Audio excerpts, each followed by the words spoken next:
Salut, bienvenue sur Apprendre et comprendre. Aujourd'hui, on va voir le concept d'haploïde et de diploïde, mais aussi on va d'abord comprendre ce que veut dire un chromosome bichromatidien ou un chromosome monochromatidien. Donc, si tu es intéressé, reste jusqu'à la fin et on se retrouve juste après le générique.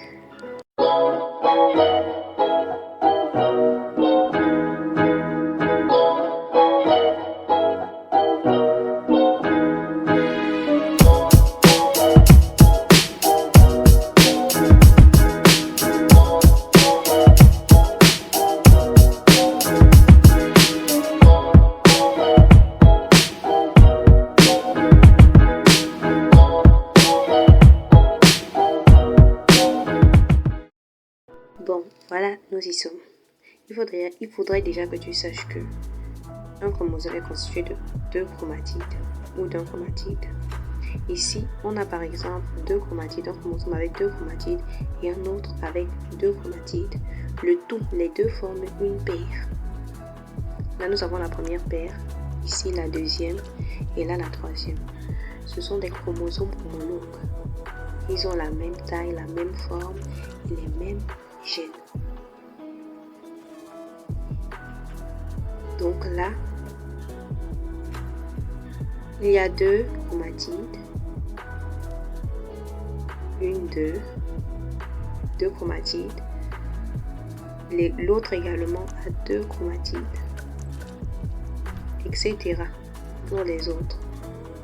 On va donc dire que ces chromosomes-là sont bichromatidiens parce qu'ils ont deux chromatides, bi pour deux. Ici, par exemple, nous avons toujours trois groupes, trois paires de chromosomes. Voilà, trois paires de chromosomes. Mais chacun de ces chromosomes, là c'est un chromosome, chacun de ces chromosomes ont une seule chromatide. D'où mono. Chaque chromosome là a une seule chromatide. Là. Une seule chromatide. À partir de là, on va dire que ces chromosomes-là sont monochromatidiens. Ici, on va parler d'haploïde, diploïde. Là, on a 4 cas de figure. Premier cas de figure, par exemple, pour la première paire.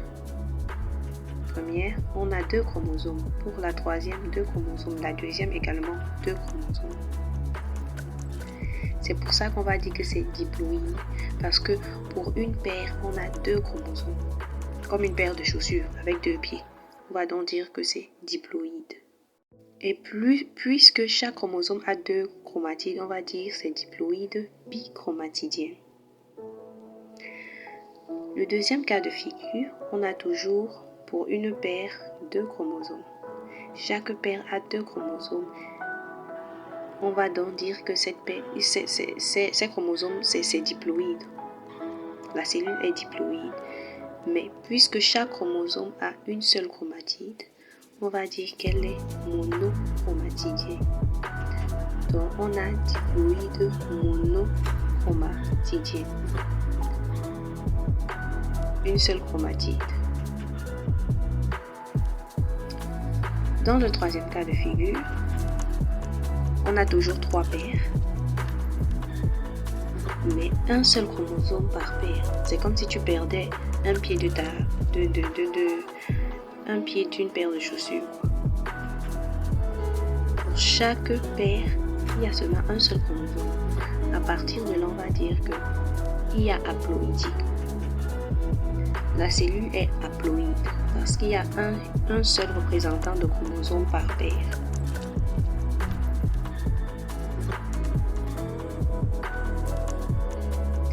Mais comme chaque chromosome a deux chromatides, on va dire que la cellule est haploïde bichromatidienne. Le dernier cas de figure, on a toujours nos trois paires.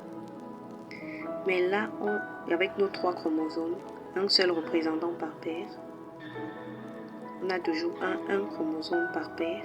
On va toujours parler d'haploïdie. Mais chaque chromosome a une chromatide. On va donc dire que cette cellule est haploïde monochromatidienne. Je ne sais pas si vous avez compris. De cellules diploïdes bichromatidiennes à cellules diploïdes monochromatidiennes, c'est la mitose. Puis de cellules diploïdes bichromatidiennes à cellules haploïdes bichromatidiennes, c'est la première division de la méiose. Enfin, de haploïdes bichromatidiens à haploïdes monochromatidiens, c'est la deuxième division de la méiose. Donc de diploïdes bichromatidiens à diploïdes monochromatidiens, c'est la mitose. De diploïdes bichromatidiens à haploïdes monochromatidiens, c'est pour la méiose, soit la formation des gamètes.